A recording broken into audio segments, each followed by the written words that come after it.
Hi, my name is Tiffany Andrus. I am the Artistic Director of the Performing Arts Department here at Notre Dame High School. And I would like to welcome you to our Drama Festival this week. The festival performances are comprised of three groups of students. We have our drama class, which is all but one freshman, our advanced acting class, and then our auditioned cast that's been rehearsing since October. We also have a variety of pieces, anything from Shakespeare to modern playwrights, as well as a student-written piece from one of our very own students here at Notre Dame. There are a few different directors that have joined us for the festival, myself, as well as Lisa Millette from City Lights Theater downtown here. She has been teaching our advanced acting class this semester. We also have welcomed an alum, Catherine Santos, who has helped with our auditioned cast. Mrs. Emily King has been working with our Shakespeare students, and then we had a college volunteer named Savannah Benedetti help us out as well. Can't forget some of my favorite parts, which are our student directors, Rye Mack and Marley Hain. Because of the pandemic, we were obviously limited on how we could produce and perform our festival for you. So you will see a variety of media as we go throughout the festival. There will be a few that were recorded online through online platforms, as well as some students recorded them audition style in their homes. And then we had a few of our pieces that got to record here in person on campus. The on-campus ones included its own set of challenges, obviously navigating the noisy downtown area. You may hear airplanes, leaf blowers, and traffic as you watch the festival. Despite all of this, though, our students have performed admirably, and we are so excited to present tonight's performances to you. As a side note, I would encourage you to view our program, which is in the description notes of the video that you're watching. This includes cast lists, show lineups, and our theatrical design students' work that they have put into the festival as well. That's all included in the description of the video, and I hope that you guys take a moment to look at those pieces of work and enjoy the show.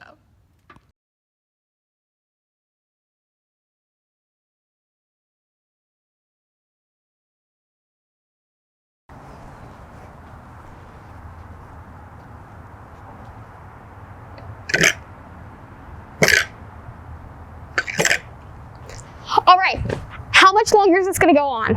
Are you talking to me? That's right, I'm talking to you. What do you want to know? I wanna know if you're gonna spend the rest of your life not talking to me. Because if you are, I'm going to buy a radio. Well, I see, you're not going to talk to me.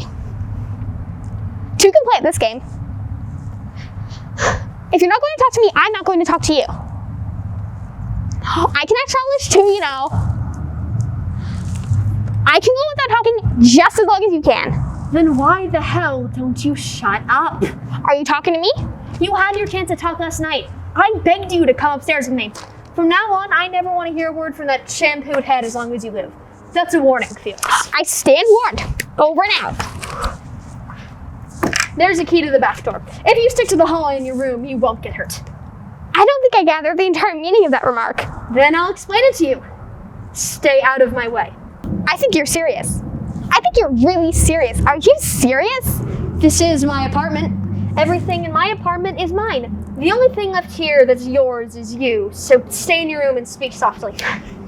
Yeah, you're serious. Well, let me remind you that I pay half the rent, and I'll go in any room I want. Where are you going? I'm going to walk around your bedroom. You stay out of there. Don't tell me where to go. I pay $120 a month. That was off season. Starting tomorrow, the rates are $12 a day. There, I'm all paid up for today. Now I'm going to walk in your bedroom. Stay out of there. Stay out of my room. Watch yourself. Just watch yourself, Oscar. I'm warning you. You want to live here? I don't want to see you. I don't want to hear you, and I don't want to smell your cooking. Now get the spaghetti off my poker table. What the hell's so funny? It's not spaghetti. It's linguine. Now it's garbage. You're crazy. I'm an erotic nut, but you're crazy. I'm crazy. It's really funny coming from a fruitcake like you. Oh, I'm not cleaning that up. Is that a promise? Didn't you hear me? I'm not cleaning it up. It's your mess. Look at it. Hanging all over the walls. I like it. You just wouldn't lie there, wouldn't you? Until it gets hard and brown and it's disgusting. I'm cleaning it up. Leave it alone. You touch one strand of that linguine and I'll punch you right in your sinuses. All right. Oscar, I'd like to know what's happened. What's happened? That's right. Something must have caused you to go off the deep end like this. What is it? Something I said? Something I did? What? It's nothing you said. It's nothing you did. It's you. What is it? The cooking, the cleaning, the crying? So I'll tell you exactly what it is. It's the cooking, the cleaning, and crying. It's the talking in your sleep. It's the moose calls that open your ears at 2 o'clock in the morning. I can't take it anymore, Felix. I'm cracking up. Everything you do irritates me, and when you're away, the things I know you'll do when you get home irritate me. You leave me little notes on my pillow. I've told you 100 times I can't stand little notes on my pillow. We're out of cornflakes, F you. It took me 3 hours to figure out F you stood for Felix Unger. All right, Oscar, get off my back. Get off, off. What's this? A display of temper? I haven't seen you really angry since the day I dropped my cigar in your pancake batter. Oscar, you're asking me to hear something I don't want to say, but if I say it, I think you better hear it. If you've got anything on your chest besides your chin, you better get it off. All right. You're a wonderful guy, Oscar. You've done everything for me. If it weren't for you, I don't know what I would have done. You took me in here, gave me a place to live and something to live for. I'll never forget you for that. You're tops with me, Oscar. If I've just been told off, I think I may have missed it. It's coming now. You're also one of the biggest slobs in the world. I see. And completely unreliable. Finished? Undependable. Is that it? And irresponsible. Keep going. I think you're hot. That's it. I'm finished. Now you've been told off. How do you like that? Good. Because now I'm going to tell you off. For 6 months, I've lived alone in this apartment. All alone in 8 rooms. I was dejected, despondent, and disgusted. Then you moved in, my dearest and closest friend. And after 3 weeks of close personal contact, I'm about to have a nervous breakdown. Do me a favor, move into the kitchen, live with your pots, your pans, your ladle, and your meat thermometer. When you want to come out, ring a bell and I'll run into the bedroom. I'm asking you nicely, Felix, as a friend. Stay out of my way. You know, I've got good mind to really leave. Why doesn't he listen to me? Why doesn't he hear what I say? Why does he? I know I'm talking. I recognize my voice. Because if you really want me to go, I'll go. But remember, what happens to me is your responsibility. Let it be on your head. Wait a minute, damn it. Why can't you be thrown out like a decent human being? Why do you have to say things like, let it be on your head? I don't want it on my head. I just want you out of the house. What's the matter, Oscar? Can't cope with little guilt feelings? You're not leaving here until you take it back. Take what back? Let it be on your head. What the hell is that? The curse of the cat people? Get out of my way, please. To wherever you go. Where? Oh, come on, Oscar. You're not really interested, are you? All right, fine. You win, Felix. We'll try to iron it out. Anything you want. Just come back, Felix. Felix? Don't leave me like this, you louse! He's gone. Keep saying that over and over. He's gone. He's really gone. He's got it. He's put a curse on me. It's on my head. I don't know what it is, but it's on my head. Please let that be him. Let it be Felix. Please give me one more chance to kill him.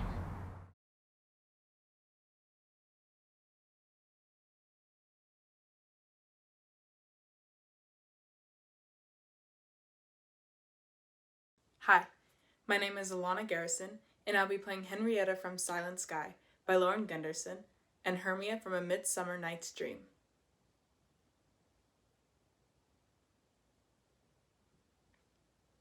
On top of a hill, just blocks away, across the courtyard from my old desk where it stood, off limits, I see the great refractor telescope to which we happily rake in that night, and taking Margie's hand, I lean close, hold my breath, and see my heaven. Sometime from now, I gather myself and sneak outside and look up in perfect silence. And I know that distance is only space and time, and for some of us, life. I'm out of time, but light has never let me down. And so, I shift. The next year, Annie gets a vote. The next year, a man named Hubble used my work to prove that our most unique galaxy is in fact one of billions upon billions. Then a man from Sweden calls wondering if I might like a Nobel Prize. It's too late for me, but I take the compliment. Another few years and Will dies in Boston, Annie by her side. Another year and another war takes over the world. Then Annie dies, then Peter, then my sister, kissed by 12 grandchildren, a symphony on the radio.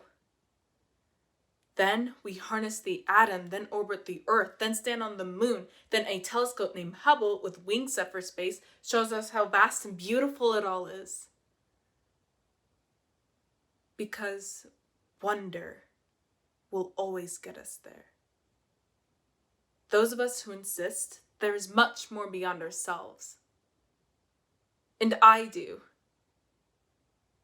And there's a reason. We measure it all in light.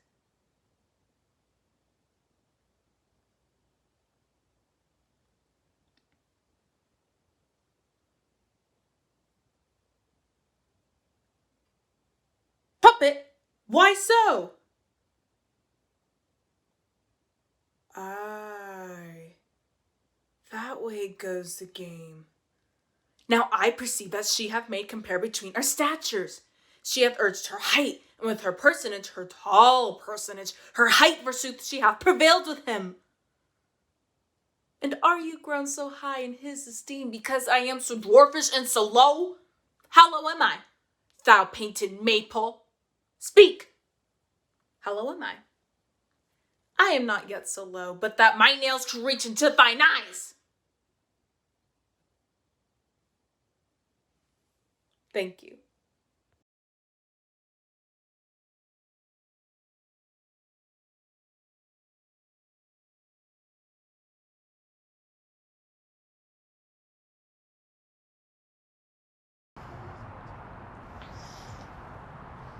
Since what I am to say must be but that which contradicts my accusation, and the testimony on my part no other but what comes from myself, it shall scarce boot me to say, not guilty. Mine integrity, being counted falsehood, shall, as I express it, be so received. But thus, if powers divine behold our human actions as they do, I doubt not then that innocence shall make false accusation blush, and tyranny tremble at patience. You, my lord, best know who least will seem to do so. My past life hath been as continent, as chaste, as true as I am now unhappy, which is more than history can pattern, though devised and played to take spectators. You, my lord, best know who least will seem to do so. My past life hath been as continent, as chaste, as true as I am now unhappy, which is more than history can pattern, though devised and played to take spectators. For behold me, a fellow of the royal bed, which owe a moiety of the throne, a great king's daughter, the mother to a hopeful prince here standing, to prate and talk for life and honor for those who please to come in here. For life, I prize it as I weigh grief, which I would spare. For honor, 'tis the derivative from me to mine, and only that I stand for. I appeal to your conscience, sir, before Polydeuces came to your court, how I was in your grace, how merited to be so. Since he came with what encounter so uncurrent, I have strained to appear thus. If one jot beyond the bound of honor, or in act, or will that way inclining, hardened be the hearts of all who hear me, and my nearest of kin cry fie upon my grave.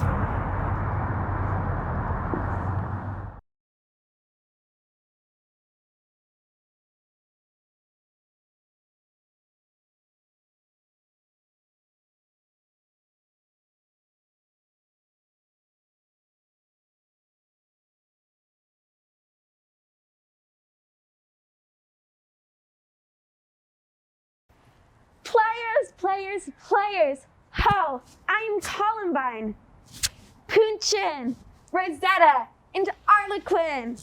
Today we will perform for you a great classic story. A wonderful story about love and sadness, love and adventuresome, very nice people. Very nice people. Now, I want to see beginning costumes. The first characters you play. Harlequin, you too. I will sit here. You will get dressed. Hey, you took my wig. That's my dress. But it's taking you all so long. This is easy. What's so hard about beginning costumes? I'm ready. Can't find my coat. Where's my mustache? I'm done. Ah, here's my sword. Hurry up, Harlequin. This isn't my coat. Put it on anyway. What is all this? We dressed, like you said. And who are you supposed to be, Rosetta? I am dressed as the fairy godmother. There is no fairy godmother in this story. No? No. Why not? The story just does not have a fairy godmother. Can we put one in? It's such a nice costume. No. Now take it off. Harlequin, what is this? I am the hero of the story, a wandering knight. I wander here, I wander there. There is no wandering knight. You just take that costume off and wander it back to the trunk. No, Le chiedo scusa. I mean, no. I don't understand. I'm handsome, I have good legs. Why can't I? And you, Punchin? I am the great lover with the great nose. With La Traviata, a grand opera about love and sadness and love and a great man with a great nose. I don't think so. Why not? I weep at the end. Oh, Dolores! Oh, I weep in sorrow. See? Punchin! Oh, Dolores! Oh. How's that? That is enough! Now this story is The Princess and the Pea. What kind of story is that? The princess and the pea, just two characters? That doesn't sound very clever. I know, you're going to ask me to play the pea. Well, I'm not going to do it. I always play the worst characters. No. Harlequin. I will not play a little tiny pea. I can never finish the costume. No. I know who will play the princess, though. You are all so confused. See, this is why I have to plan everything. I will play the princess. See? I draw the line on playing vegetables. No pea. Nobody will play the pea. Oh, so you perform the entire play by yourself? Thank you. No, wait. I knew it. This is not fair. This is an absurd story already. Princess, pea, The Princess and the Pea is a story about a princess and a prince. not a pea. Well, the pea is in the story. Okay, then who plays the pea? Nobody plays the pea. It just sits there. It's a little tiny pea and it doesn't walk or talk. You don't have to shout. She's so temperamental. The story is about a princess and a prince and a queen and a mezzottino. No fairy godmother? No. Harlequin, you will play the prince. See. And I will play the princess. I saw that, Rosetta. And you, Punchin, will play the mezzottino. Ah, Messentino, the great poet, the great singer. And what about me? You will play the queen. Ah, the great queen of the land. Very good. Now, Rosetta, bring out the great book of stories. Once upon a time. What does that mean anyway? Once upon what time? Is that like a time of day? Why can't they say once upon 2 o'clock in the afternoon or something that makes sense? Give me that book. My question made sense. Let me read it, Rosetta, and you get dressed to play the queen. Oh, all right.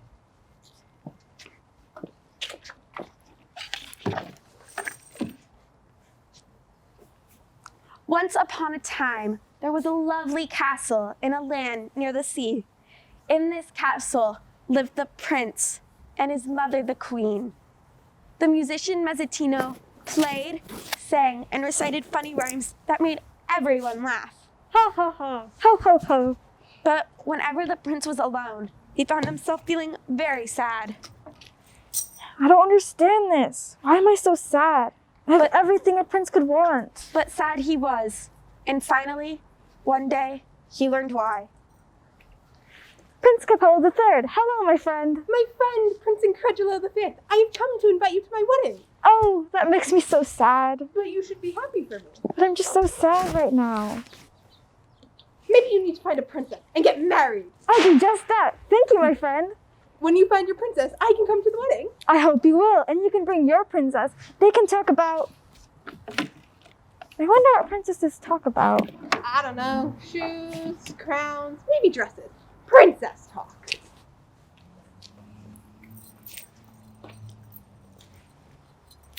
So the prince went to his mother, the queen, to ask how to go about finding a princess for him to marry. This was not a good question to ask the queen, as you will soon see. Mother, I've come to ask you about getting married. I want to find a princess as soon as possible. No, you are much too young to think of marriage. But I'm 35 years old. I'm your child. Wait a few more years. No, I really think I should be getting married about now. What did you say to me? Did you say no? Yes, I did. Oh, the shock, the surprise. I feel weak. I must sit. A bench. My son said no to me, Mezzatino. Infamia. You see, you have even shocked Mezzatino. I must have said something terrible. Forget all about marriage, my son. Live your life, carefree and happy. Mother, I honor you. Oh. But no, I must marry. Oh. I must have a princess. Oh. While you were thinking about it, Mother, I'm going to make an announcement. Mezzatino can announce it all across the kingdom tomorrow. Princess wanted. Apply at castle. What am I to do, Mezzatino? This is the first time my son, the prince, has ever said no to me. Well, there is a rhyme about this very subject. And what is that? No is just a word you use. With arguments you stand to lose. If you're to win and have your way, turn no to yes and save the day. What in the world does that mean? Turn no to yes? Let the prince just think you've changed your mind. Let him look for a princess. Let him look. He can look all he wants as long as he doesn't find one. Mezzatino, you are clever. It's a living. I'll have him search for his princess. Let him labor through the process. And when the searching is all done, And he's narrowed it down to one. in that one I'll find a flaw. That'll force her to withdraw. But what if he starts the search again? Postpone the search, he cannot win. Postponing is the same as winning. Postponing will prevent a wedding. Of course, it's for my boy's own good. You love him as a mother should. A perfect girl does not exist, as any fool should know. A flaw would make the queen resist and tell the girl to go. Ha ha ha ha ha ha ha. And so the prince made up his own advertisement for a princess. This is my advertisement for a princess. I'll read it to you and you can tell me what you think. Princess wanted. Excellent life opportunity for qualified applicant with references. Good prospects with royal family and attractive prince. That's me. Apply at Castle on Hill. What do you think? I think that's the worst advertisement I've ever heard. Who are you? I'm the fairy godmother. Wait! There is not a fairy godmother in this story. Well, there is now. Now let's talk about this search for a princess. Just how particular are you? I really don't know. I suppose I want someone who will enjoy my company and likes to walk in the gardens and will care about the people in the kingdom. Now see, that was better. Well, yes, that was easy. Say, just whose fairy godmother are you? Well, right now I'm kind of a fairy godmother at large. Freelance. Oh, Now you rewrite that advertisement and send copies out far and wide. thank you, I shall. See, I told you the story needed a fairy godmother. Or is that You cannot just change the story whenever you want to. Well, I just did. And so the prince set out copies of his new and improved advertisement far and wide. Just as the freelance fairy godmother suggested. The day of the interviews of the princesses arrived, and the castle courtyard was filled with eligible girls. The queen and prince interviewed each in turn. The Princess Flirt of Philandra. The Princess Nigger of Cacklewood. Hee-hee, Your Majesty! Hee-hee, Your Highness! The Princess Dolt of Brickwall. The Princess Drip of Sinusia. The Princess Frolic of Gambulia. Father, this isn't going well at all. We've been looking at princesses all day. How many are left? There are none left. That was the last one. Your Majesty, there's one more. A tardy arrival. A late entry. The Princess Velvet of Rattlepaddle? Princess, may I ask you a question? Yes? Tell me, in your country, are people ever sad and lonely? Sometimes. But my country is rather small, and the people are packed in rather tightly. So it's hard to be alone for long, and so it's even harder to stay lonely. That's an excellent solution. Mother, I like her. You do? Oh, yes. Very well then, we shall begin the test. The tests? Yes, the test. You didn't think you could just marry the first princess you liked, did you? Well, I did, rather. No. She must be tested to satisfy certain laws and regulations. I had to take those tests myself as a girl. I think I even had trouble with one of them, but as a true royal princess, I passed with flying colors. You're not afraid of the test, are you? Oh, no, Your Majesty. I am a true and royal princess. We shall see. Wait here while I go and get the royal documents. Oh, Mother, stay. I'll go get them for you. Where are they? Well, I will have to search for them. I don't mind, really.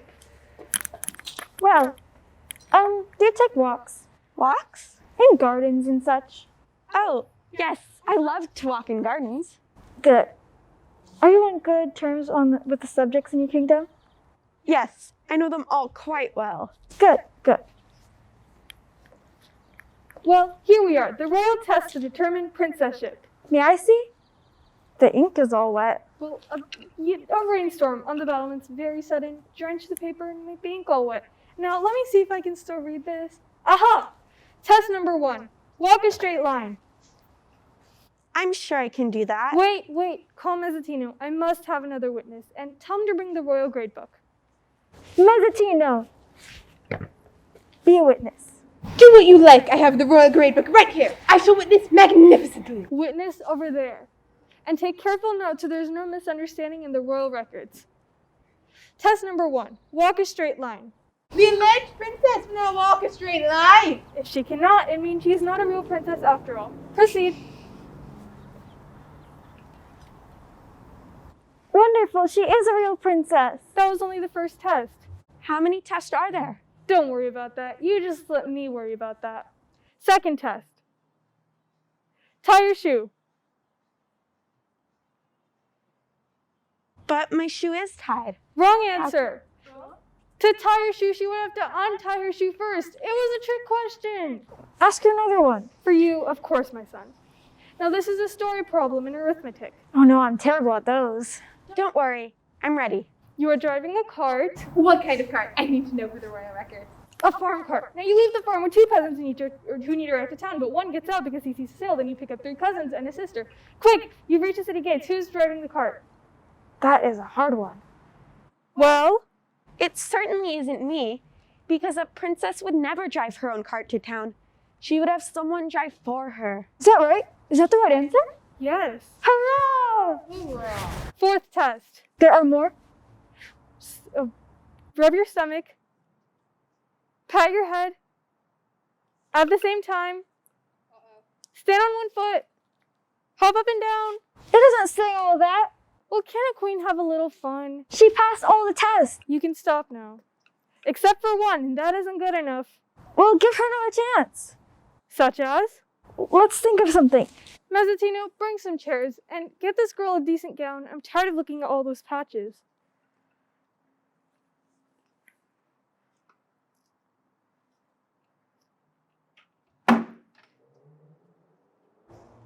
Your Highness. Thank you, but I could not possibly wear that. It has stripes. That is the finest Orient silk. And what is wrong with stripes? Well, you see, Your Majesty, I'm very delicate. Everyone in my royal family is very delicate. The stripes would be too uncomfortable. They would make unattractive lines on my legs. Are you telling me you're so delicate you can feel the pattern in a dress? Yes. Well, then you must wear what you have on. Mezzatino, a chair. Oh, thank you.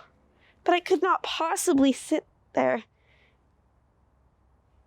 The chair has no stripes. Well, yes, but the edge of the chair is very sharp and I'm very... Delicate, yes, I know. Mezzatino, a pillow. Now what? The pillow has a button on it. I could not possibly be comfortable sitting on a button. Oh, bother. Splendid! Your whole family's there like it? Oh, yes. Splendid! Isn't that splendid, Mother? Splendid. And now that I hear this, I think I know what the final test will be. What? Well, it's a secret. No one must know but me, or it would be no test after all. I will be in my royal chambers if you want me.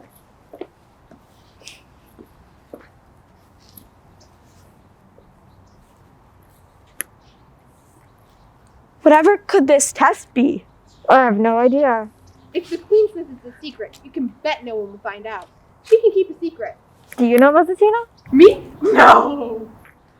Then it could happen at any time, any place, when you least expect it. We cannot walk around frightened all the time waiting for the test. You're right. Well, you're a real princess, and you'll pass any test. Come, let me take you for a walk around the castle. I'll show you the gardens. They're wonderful this time of year. So, this is how you find out if you're a true royal princess. This is not so hard. I did that. What's next? That's two. I'm on a roll here. Maybe I am a little bit royal. What do you think? Hey! I did it! I did all of it! I'm a princess! I'm a princess! What do you think of that? Who would have guessed? Hey, I can't be a princess. I'm not a girl. Maybe no one will notice. I'm a princess! I'm a princess!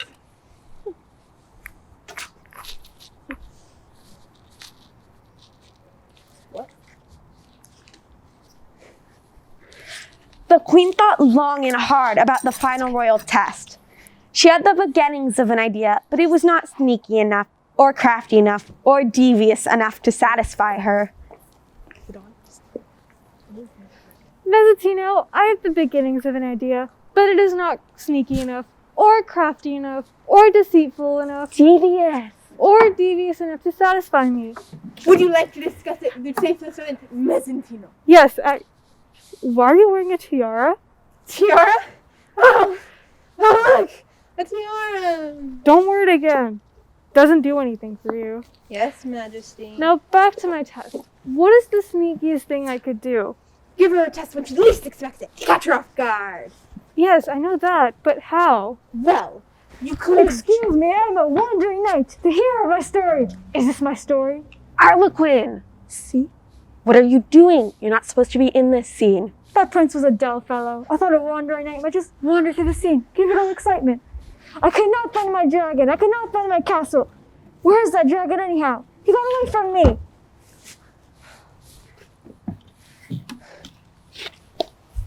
I am seeking a wandering knight. I'm a wandering knight. There's a dragon loose in the countryside. What a coincidence. I'm looking for a dragon. Isn't that amazing? Is your dragon a red dragon? Red like a tomato. Long, pointy teeth? Like daggers. And was he about 50 feet tall? Exactly 50, I would say. And does he have big green eyes and a beard? Eyes like emeralds and a beard like a goat. Then I have no idea whose dragon it is, because my dragon is little and short and brown with big brown eyes and a mustache. Oh. Oh, you mean the other dragon I saw? Little short dragon about 20 feet tall? Passed through my uncle's barn, which is exactly 20 feet tall. Hit his head on the roof. Is he green? That's him. I am so excited. Well, Your Majesty, I'll have to go save everyone from the dragon. Goodbye. That was a strange night. Yes, wandering knights do cause such untimely interruptions. Now, back to the test. The test. Your Majesty, it's getting late, you know. Why don't we go have some nice supper and you can sleep on it? Sleep will do you some good. In Sleep. the morning, you'll feel so much better. Sleep on it. That's it. What a wonderful idea. Yes, I thought it was a good idea. I need paper. I need pens. Menu planning never... Build a careful structure. Build it high. Build it tall. 5 courses and a sorbet. No, what chef should I call? 20 layers soft and thick. Yes, cake. That's the trick. But what to put between? Caramel or chocolate cream? But first, the vegetables. Vegetables? Did you say vegetables? Yes. What kind? Oh, onions, potatoes, peas. Peas? Did you say peas? Yes. I'm so glad you like my menu. Now for the soup. I don't have time for soup. Leave me now. I have to scheme. I mean, think. Should I bring a sandwich to you? Out! A little hot cocoa? Out! Out! Out! Excuse. And so the queen set out to put her plan into action. She went first to the royal mattress maker, then to the royal bed maker, and finally to the royal chef to get the most important item in the final royal test. Royal chef, See, Your Majesty, I want the smallest, tiniest, ittiest, bittiest pea in all the kingdom. a pea? See, a pea. Just one? The very smallest one. I think I have just the one. That's perfect. Now, Mezzatino, I want you to count these mattresses to make sure they're exactly 20. But Majesty, why 20? Well, we want our future princess to be well rested for the final test tomorrow. Now count. But Count. 1, 2, buckle my shoe, 3, 4, 5. Count silently. Majesty, there are only 17 mattresses here. Quickly, bring more. The girl will be here soon. Right away. While no one is looking, I will put the pea beneath all these mattresses. The girl claims to be a princess, but only the most delicate of princesses could figure out that there's a pea under all these mattresses.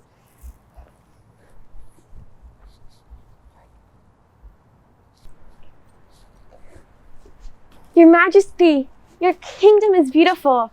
The princess showed me all around. Good, good. You must be very tired. Yes, I am. Well then, time for bed. Yes, that is a wonderful idea. Good night. After you have slept well, I know you will pass the final test with no problem. Good night to you, princess. Good night, my prince. Tomorrow, when this extremely delicate princess wakes up and tells me she got a good night's rest, I will throw her out of my castle for being a fraud. But the bed was not as fluffy as the princess thought. All night she tossed and turned. She could not get comfortable. This is terrible. Can't get comfortable at all. She tried several different ways to get comfortable. She even thought of her long-lost love. What? Her long-lost love! The great lover with the great nose! My lost love. I really don't have time to talk about him now. She's right, Punchin, there is no time. Thank you, Rosetta. And so, although the princess probably did miss her old boyfriend, she tried to concentrate on falling asleep. She had to sit on the very edge of the bed because it was so lumpy and hurt to lie down on. By morning, she felt tired and drowsy because she had not gotten a wink of sleep. Good morning. What? Have you slept well? Sleep? Are you ready for the final test? Test? Oh no. Is the alleged princess ready for the final royal test? Yes, Your Majesty. Great. Will you All ready. Would you please leave us for a moment? Leave? Please wait in the royal hallway while I discuss the royal test with my royal son. Oh, yes, of course. Mother, what is the final test?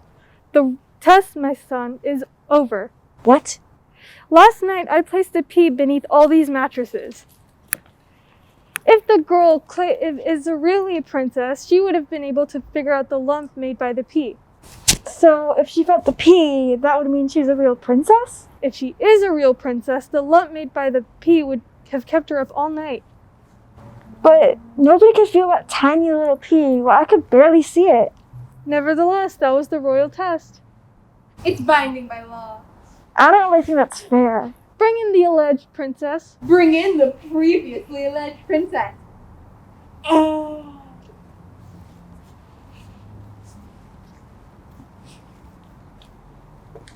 I slept well. You slept well, I hope, on this nice tall stack of mattresses. Well, Your Majesty, I cannot lie to you. Honestly, I didn't sleep at all last night. Every time I turned over in bed, I felt a huge lumpy spot. What are these mattresses made of? Rocks? You really need to talk to the royal mattress maker. This bed is just awful. You passed! You passed the test! What test? My mother put a pea beneath the bottom mattress to see if you really were delicate enough to be a princess. I don't understand. We all know now, because of the final test, you truly are a real princess. We can be married now. I'll go make the announcement. Everyone will be so pleased. We shall live happily. Happily ever after. And so the lonely prince was married to the delicate princess, and they were very, very happy. We shall live happily. This is the story of the princess and the pea. Now the prince has his princess. And the queen has her pea. Our thanks to you all. Grazie, grazie, grazie. Until next time.